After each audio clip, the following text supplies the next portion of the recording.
चीनी मिल में दफन हो गई मजदूरों की मुस्कान। सदन में विधायक उमाशंकर सिंह ने मेडिकल कॉलेज, काशीराम आवास व बंद चीनी मिल का उठाया मुद्दा। जी हां, आज भारतीय लोकतंत्र में सत्ता का सुख भोगने वाले नेताओं के द्वारा लोकहित में स्थापित कल कारखानों योजनाओं के प्रति ध्यान न दिए जाने के कारण औद्योगिक उपक्रम जहां बंद चल रहे हैं, वहीं इनको चालू करने को लेकर कोई ठोस योजना न बनने से सबका साथ सबका विकास वाली सरकार राम राज्य में किसानों में भारी रोष व्याप्त है।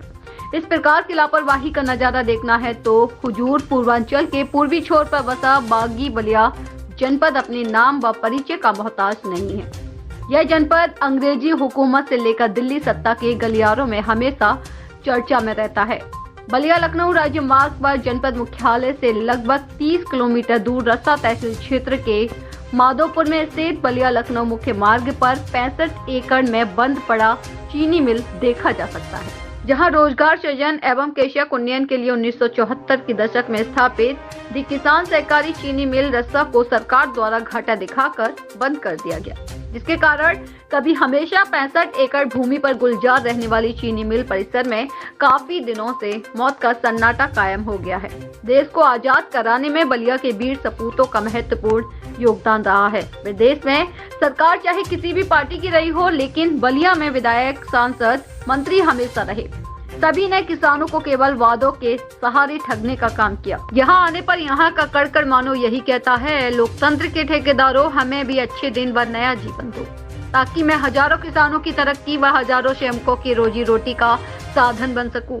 अतीत के पन्नों में दर्ज यह मिल स्वर्गीय प्रधानमंत्री इंदिरा गांधी जी ने 1974 के दशक में स्थापित किया था।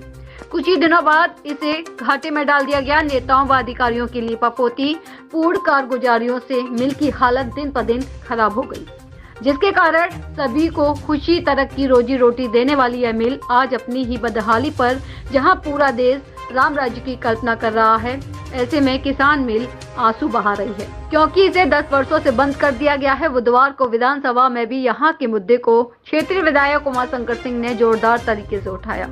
ऐसा जनपद जहां कोई कल कारखाना नहीं होने से यहाँ के युवाओं के लिए रोजगार का कोई साधन नहीं है, अतीत के पन्नों में दर्ज होकर रह गया है। हालांकि मेडिकल कॉलेज खोलने को लेकर क्षेत्रीय विधायक उमाशंकर सिंह ने मुद्दा उठाते हुए बुधवार को कहा कि बलिया में नेताओं के पास इतना जमीन है कि मेडिकल कॉलेज खुल जाए, मगर वह देना नहीं चाहते। हमारे पास स्टैंड हाईवे पर 30 बीघा जमीन है, सरकार को हम फ्री देना चाहते हैं, मगर सरकार लेना नहीं चाहती। बलिया के नेता नहीं चाहते कि मेडिकल कॉलेज खुले। उन्होंने सदन में यह भी कहा कि 22 जनवरी को अयोध्या में प्राण प्रतिष्ठा में सभी की भागीदारी रही। भले ही दल पार्टी अलग अलग है, मगर मर्यादा पुरुषोत्तम भगवान श्री राम सभी देशवासियों के हैं।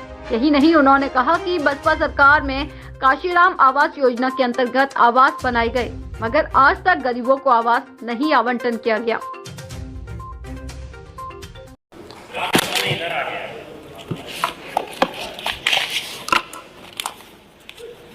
आदरणीय अध्यक्ष जी, आपने महामहिम राज्यपाल महोदय के अभिभाषण के संशोधन प्रस्ताव पे मुझे बोलने का अवसर दिया। मैं आपका आभारी हूं। माननीय अध्यक्ष जी, मैं महामहिम द्वारा इस सदन में पढ़े गए अभिभाषण पे कुछ अपनी बात कहूं। उससे पहले 2 दिन पहले की वाकया चूंकि उसी से संबंधित है, एक इस विधानसभा में अजीब तरह की वाकया हुई। मुझे लगता है इस बात का कि हम लोग जब सदन चल रहा था, सदन चलने से पहले हम लोग सभी दलीय नेता बैठ करके सदन कैसे चले हम लोगों ने तय किया।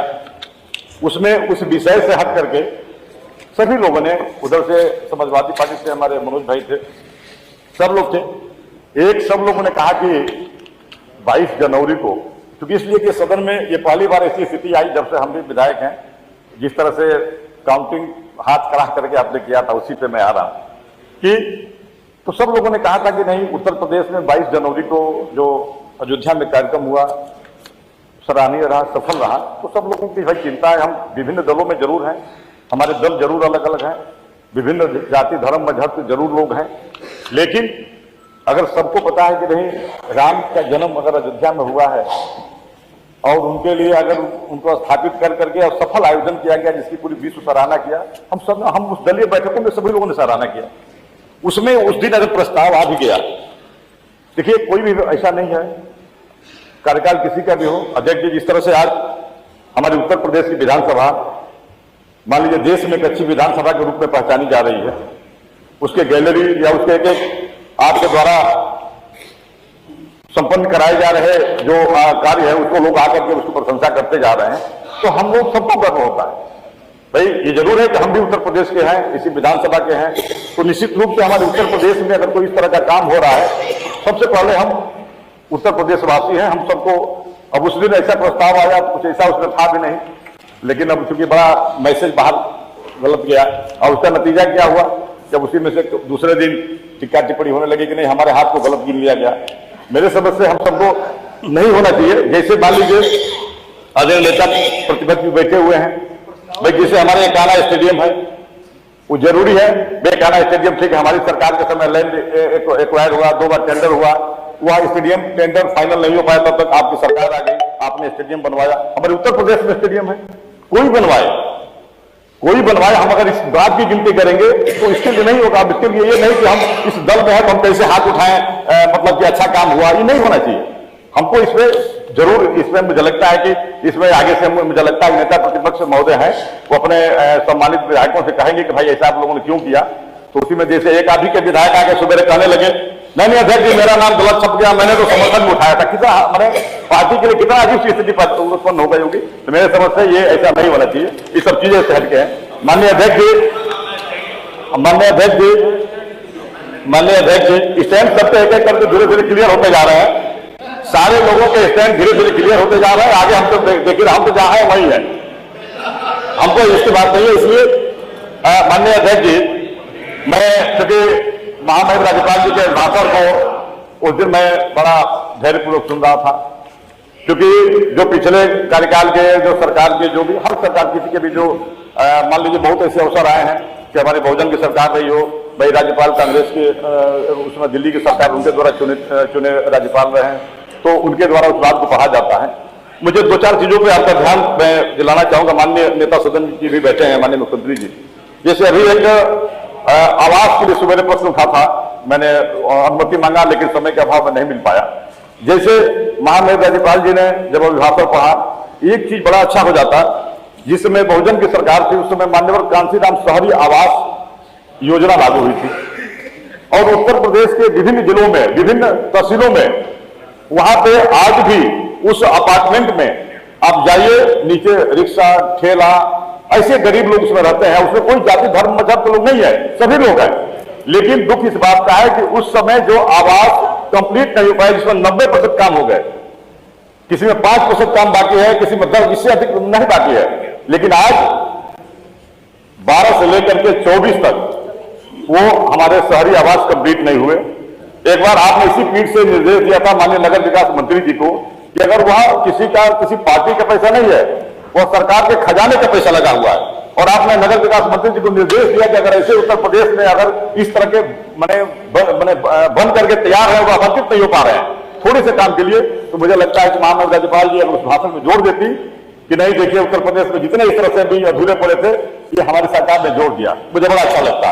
माननीय अध्यक्ष जी, एक बड़ी उम्मीद थी, जैसे हर डिस्ट्रिक्ट में मेडिकल कॉलेज की बात हो रही है, हर डिस्ट्रिक्ट में मेडिकल कॉलेज, मैंने बजट में बात में रखूंगा, बलिया जनपद आज भी उस मेडिकल कॉलेज से वंचित है।